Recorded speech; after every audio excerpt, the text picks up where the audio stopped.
तो हम आपके माध्यम से ये बताना चाहते हैं, इस बार हम लोगों ने तय किया है नरेंद्र मोदी जी के निर्देशानुसार इस देश में 15 फाइनेंस के माध्यम से प्रत्येक गांव में जहां भी शमशान घाट की जरूरत होगी हम शमशान घाट भी बनाने का काम करेंगे। बीजेपी नेता और बिहार के गठबंधन सरकार में मंत्री सम्राट चौधरी ने हाजीपुर में विवादित बयान दिया। हाजीपुर में बीजेपी की जिला कार्यकारिणी की बैठक में पहुंचे मंत्री सम्राट चौधरी ने बिहार के प्रत्येक गांव में शमशान बनाने की बात कही। सम्राट चौधरी ने अपने भाषण में कहा कि पार्टी बहुसंख्यक 85% को नहीं भूल सकती। लोग कब्रिस्तान बनाते हैं, शमशान को भूल जाते हैं। पार्टी कार्यकर्ताओं की बैठक में बिहार सरकार में मंत्री सम्राट चौधरी ने शमशान बनाने वाला बयान यूं ही नहीं दे दिया। मंत्री जी ने बाकायदा शमशान बनाने की नीति और फॉर्मूला बताया। सम्राट चौधरी ने बिहार के गाँव में शमशान बनाने के अपने बयान को सीधा प्रधानमंत्री नरेंद्र मोदी से जोड़ दिया है और कहा है कि प्रधानमंत्री के निर्देशानुसार गांव-गांव में शमशान बनाया जाएगा। अपने इस बड़े और महत्वाकांक्षी योजना के लिए मंत्री जी ने बाकायदा फंड से लेकर योजना को विस्तार से समझाया। तो हम आपके माध्यम से ये बताना चाहते हैं, इस बार हम लोगों ने तय किया है नरेंद्र मोदी जी के निर्देशानुसार इस देश में 15 फाइनेंस के माध्यम से प्रत्येक गांव में जहां भी शमशान घाट की जरूरत होगी हम शमशान घाट भी बनाने का काम करेंगे। लोग कब्रिस्तान बनाते हैं, शमशान भूल जाते हैं, लेकिन हम क्योंकि 85% लोग की आबादी को कोई भूल जाए ये नहीं हो सकता।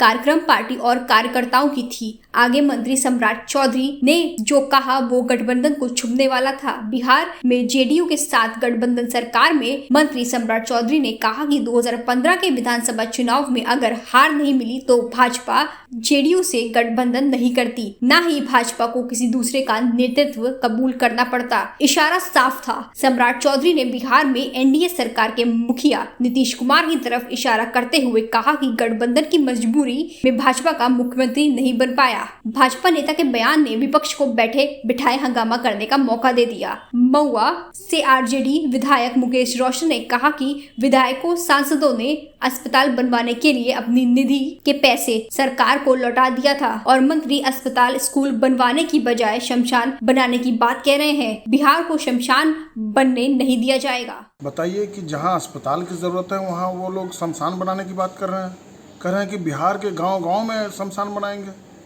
बताइए, अस्पताल की आवश्यकता है। कोरोना काल में जो पैसे लिए गए थे अस्पताल बनाने के लिए या कोरोना से लड़ाई लड़ने के लिए जो उपकरण है वो खरीदा जाएगा वैक्सीनेशन के लिए, और ये शमशान बनाने की बात कर रहे हैं। बिहार में हम लोग शमशान नहीं बनाने देंगे। बिहार में अस्पताल की आवश्यकता है। बिहार में अस्पताल बनाइए, स्कूल की आवश्यकता है, बच्चों की पढ़ाई दुरुस्त कीजिए। इलाके में, अररिया के इलाके में बहुत जगह ऐसी प्रथा है कि वो गंगा तक नहीं आते, वो अपने गांव में ही चाहते हैं ये व्यवस्था, और व्यवस्था चाहते जो वैशाली के इलाके में होंगे या उस इलाके में मुजफ्फरपुर के इलाके में कुछ लोग ऐसे भी हैं जो अपने गांव में ही दाह संस्कार का काम कर रहे हैं। तो हम आपके माध्यम से ये बताना चाहते हैं कि इस बार हम लोगों ने तय किया है नरेंद्र मोदी जी के निर्देशानुसार इस देश में 15 फाइनेंस के माध्यम से प्रत्येक गांव में जहां भी शमशान घाट की जरूरत होगी हम शमशान घाट भी बनाने का काम करेंगे। लोग कब्रिस्तान बनाते हैं, शमशान भूल जाते हैं, लेकिन हम क्योंकि 85% लोग की आबादी को कोई भूल जाए ये नहीं हो सकता। इनकी व्यवस्था भी करनी है।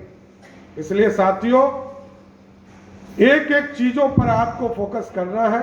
संगठन, सरकार, बिहार सरकार में क्योंकि हम एक गठबंधन के स्वरूप में है तो हमारी भी बहुत सी मजबूरियां हैं, बहुत सी चीजों में हम लोगों को सहयोग लेना पड़ता है। और दूसरा सबसे बड़ा कि देश के प्रधानमंत्री के नेतृत्व में देश की सरकार चल रही है, तो 3 फैक्टर को देखते हुए संगठन कैसे मजबूत हो, बिहार में किस तरह आदरणीय रत्नाकर जी बैठे हैं। मैं तो बड़ा स्पष्ट कहता हूं कि 2015 की गलती को सुधारना और 2015 की गलती तब सुधरेगी जब 2024 और 25 के लिए हम तैयार हो जाएं कि हमारा नेतृत्व मान ले कि अब हम अकेले भी चुनाव लड़ेंगे तो बिहार में सरकार बना सकते, क्योंकि जब तक इतनी मजबूती नहीं होगी तब तक कुछ नहीं हो। और खासकर हाजीपुर के लोगों को तो भाई मैं सचेत करना भी चाहता हूं कि पिछले चुनाव और इस चुनाव में, आगे के चुनाव में फर्क होगा। जिस तरह सतीश जी को चुनाव में तीसरी शक्ति का सामना करना पड़ा, आगे आपको भी इस तीसरी शक्ति के लिए लड़ना होगा, क्योंकि अब तो स्वरूप दिख रहे हैं। लड़ाई किससे होगी ये कोई नहीं जानता, लेकिन इसकी तैयारी आपको करनी पड़ेगी कि आगे का किस स्वरूप में लड़ाई लड़े। और तीनों माननीय विधायक तो विशेष तौर पर हम कहेंगे इस पर ध्यान देना। अगर आपको हमारा वीडियो पसंद आया हो तो इसे लाइक करें, सब्सक्राइब करें और साथ ही बेल आइकन दबाना ना भूलें।